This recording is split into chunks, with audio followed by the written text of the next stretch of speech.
I remember being, I forget how old, 18, 17 probably, but I was wanting my driver's license. So I needed to go into Leeds, our local city. I needed to do my test, to prove I had the kind of theory skills.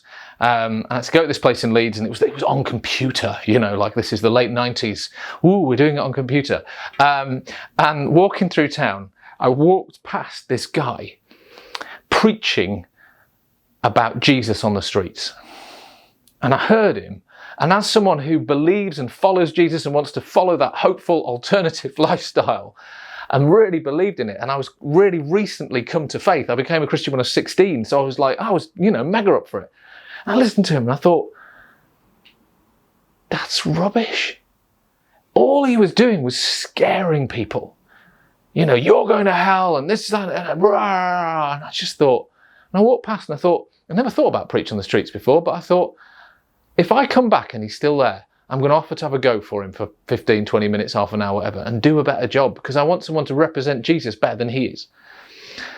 So on the way back, I'm a bit like, why did I say that? To myself, to God. And on the way back, I kind of got there and he'd gone, and I was really relieved.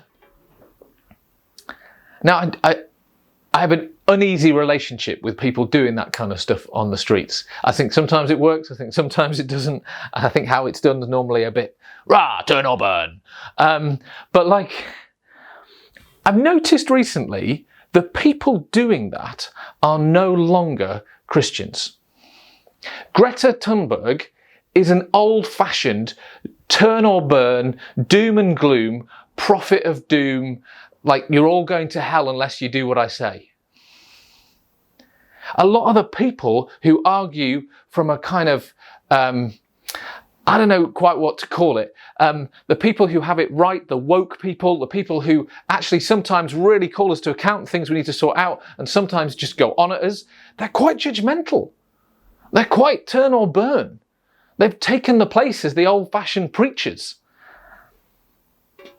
And I don't believe in fear as the best motivator. It is a motivator. It will get you somewhere. If you're scared, you might do a thing. But I believe hope and love and inspiration are the best ways to get people to do something within a framework of good guidelines and rules and consequences. But fear as a motivator just keeps us all down. And I worry that our children and our young people are growing up thinking, one, well, the world's going to burn pretty soon. It's going to be flooded, and then it's going to burn, and then it's going to, basically we're stuffed. They think that somehow they've got much less opportunity. Whatever, boomer, you've had it easy, you've wrecked my life, I've now got it really hard. We've got this pandemic going on and we're not allowed to touch people. How's that affecting our kids? The fear of illness, the fear of whatever might happen. And without a belief in a higher power, without a belief in some kind of control, in an atheistic, humanistic environment, well, you've got nothing, and it's all going to, in a hand, I think there's too much fear. And not enough hope. What's it doing to little minds? I am a dad, I've got an 8-year-old, a 10-year-old and a 13-year-old. And I want to give them a bit of hope. I want to change the record. Because, do you really think it's that bad? Take climate change just as the one thing. I've got solar panels on my roof. I've got a hybrid car. I'm thinking about everything that I'm doing. I'm no longer using bottles, plastic bottles. I'm buying soaps instead. I'm there. I believe in it. I want us to change. But is it all Project Fear?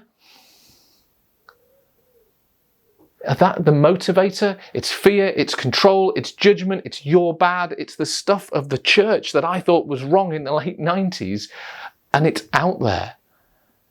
And our TV programs are all competitions where there's judges who tell people what they're doing right and wrong.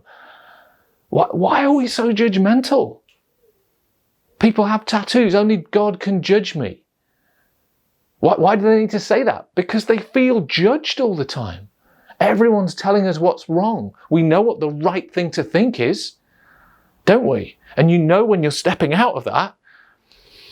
But these poor kids, growing up constantly worried about saying the wrong thing about identity or gender or sex or marriage or climate change or politics, or there is a right thing and this pressure to get everything right. And if you step out online, well, you're going to get cancelled and smacked, and and anyway, the world's getting worse.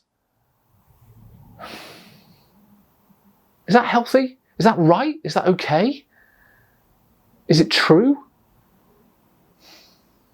What does it look like to give children truth and hope? And not just give them what they want as well and make them little consumers. Am I anywhere near hitting on the truth here?